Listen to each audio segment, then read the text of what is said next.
आज वो emperor of the सी है, वॉरियर ऑफ लिबरेशन है। वो इंसान जिसने पूरी दुनिया के अगेंस्ट वॉर डिक्लेयर कर दी और जीत गया। लेकिन हॉकी सीखने से पहले, गेस अनलॉक करने से पहले और गॉड बनने से पहले वो बस एक भूखा बच्चा था जो एक बैरल में बैठकर समुंदर में निकला था। एक 17 साल का लड़का जिसे लोग पागल कहते थे, वो आज वर्ल्ड का सबसे डेंजरस पायरेट कैसे बना। आज के वीडियो में हम मंकी डी लफी की पूरी लाइफ को स्पीड रन करेंगे। चलिए शुरू करते हैं। कहानी स्टार्ट होती है ईस्ट ब्लू से। लफी को बस क्रू नहीं चाहिए था। उसने ढूंढा एक पायरेट हंटर ज़ोरो को, एक झूठे यूसॉप को और एक फाइटिंग कुक सांजी को। स्टार्टिंग में सबको लगा ये बस एक कॉमेडी शो है, लेकिन असली रियलिटी चेक मिला आरलोंग पार्क में, जब नामी हेल्पलेस थी, रो रही थी। लफी को नामी का पास्ट नहीं जाना था, उसे कोई पॉलिटिक्स नहीं समझनी थी। उसने देखा कि उसकी दोस्त रो रही है। ये वो मोमेंट था जब हम सब वन पीस के फैन बन गए। लफी ने आरलोंग का पूरा मैप रूम तोड़ दिया, सिर्फ नामी की स्माइल वापस लाने के लिए। लॉकडाउन में जैब यूज एक्सिक्यूट किया जा रहा था, तो वो दारा नहीं, वो हंसा। मौत के मुंह में हंसना, यही एक पायरेट किंग की निशानी है। ग्रैंड लाइन में एंटर करते हाई लेवल बढ़ गया। वहां उन्हें मिला चॉपर और एफआईआर, वो पहुंचे अलाबास्टा। यहां लफी का सामना हुआ एक शिचिबुकाई से, सर क्रोकोडाइल, और यहां पहली बार लफी बुरी तरह हारा। लेकिन लफी का सुपर पावर उसका रबर होना नहीं है, उसका सुपर पावर है उसकी जिद।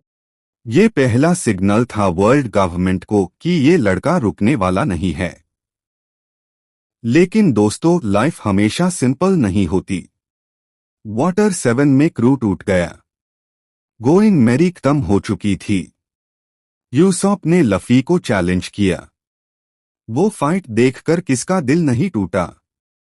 अपने ही दोस्त को मारना एक कैप्टन के लिए सबसे मुश्किल काम था। पर जब रॉबिन को गवर्नमेंट ले गई तो लफी ने सोचा नहीं। वो सीधा एनीज लॉबी घुस गया और एफआईआर आया, वो लेजेंडरी सीन। लफी ने सोकिंग को ऑर्डर दिया, अस फ्लैग को उड़ा दो। पूरी दुनिया के अगेंस्ट वॉर डिक्लेयर कर दी, सिर्फ एक नाकामा के लिए। यहां लफी ने डेवलप किया गियर 2 और गियर 3। ब्लड पंप करके अपनी लाइफ शॉर्ट करी ताकि वो रॉब लुक्की को हरा सके। जीत तो गए, पार मेरी को अलविदा कहना पड़ा। अगर अस सीन में आप नहीं रोए तो शायद आप इंसान ही नहीं हो। अब लग रहा था सब सेट है। पर सबॉडी आर्किपेलागो में रियलिटी हिट हुई। कुमा ने एक एक करके सारे दोस्तों को गायब कर दिया। लफी जमीन पर सर पाठक के रो रहा था क्योंकि वो अपने दोस्तों को बचा नहीं पाया। ऊपर से खबर आई एस को एक्सिक्यूट किया जाएगा। लफी ने इंपेल डाउन ब्रेक किया, पॉइजन खाया, अपनी लाइफ के 10 साल कम करवाए हॉर्मोन्स से और पहुंचा मैरीन फोर्ड। ये वॉर जायंट्स की थी। Whitebeard admirals, Mihawk. Luffy उनके सामने एक चिती बराबर था। एफआईआर भी वो दौड़ता रहा। उसने एस को बचा लिया था। सब ठीक होने वाला था। लेकिन एफआईआर अकैनो का वो पंच। एस लफी को बचाने के लिए बीच में आ गया। अपने भाई को अपनी बाहों में मारता देख लफी टूट गया। उसका दिमाग बंद हो गया। ये वन पीस हिस्ट्री का सबसे लो पॉइंट था। हीरो हार गया था। लेकिन जिम्बे ने याद दिलाया, जो खो गया यूज मैट गिनो, जो बचा है उसे देखो।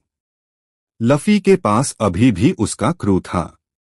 रेले के साथ 2 साल ट्रेनिंग की, हॉकी मास्टर किया।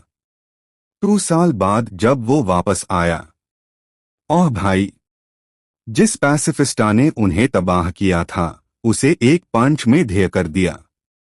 फिशमैन आइलैंड में 50,000 लॉग-ऑन को सिर्फ अपनी कॉन्करर हॉकी से बेहोश कर दिया। The king was back. New world में डोफ्लेमिंगो को हरने के लिए उसने निकला गियर 4 बाउंडमैन।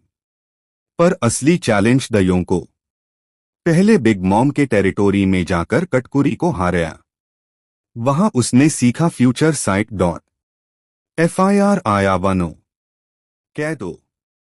कैदो ने लफी को एक हिट में खत्म कर दिया था।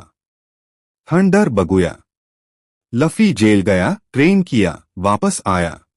तीसरी बार CP0 की वजह से कैदो का अटैक सीधा लफी को लगा। उसकी आवाज बंद हो गई, दिल की धड़कन रुक गई। लफी मर चुका था। लेकिन FIR जुनेशा ने सुना। Drums of liberation.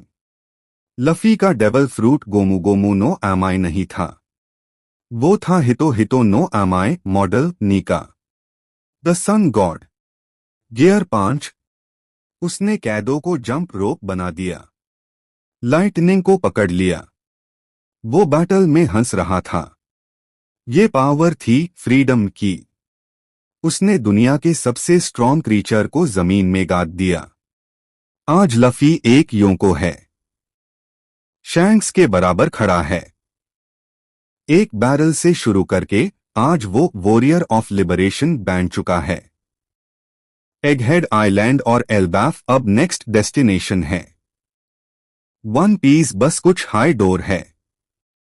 लफी की जर्नी हमें सिखाती है कि चाहे कितनी भी बार जाए रो, अगर तुम्हारा सपना स्ट्रांग है तो तुम्हें कोई नहीं रोक सकता।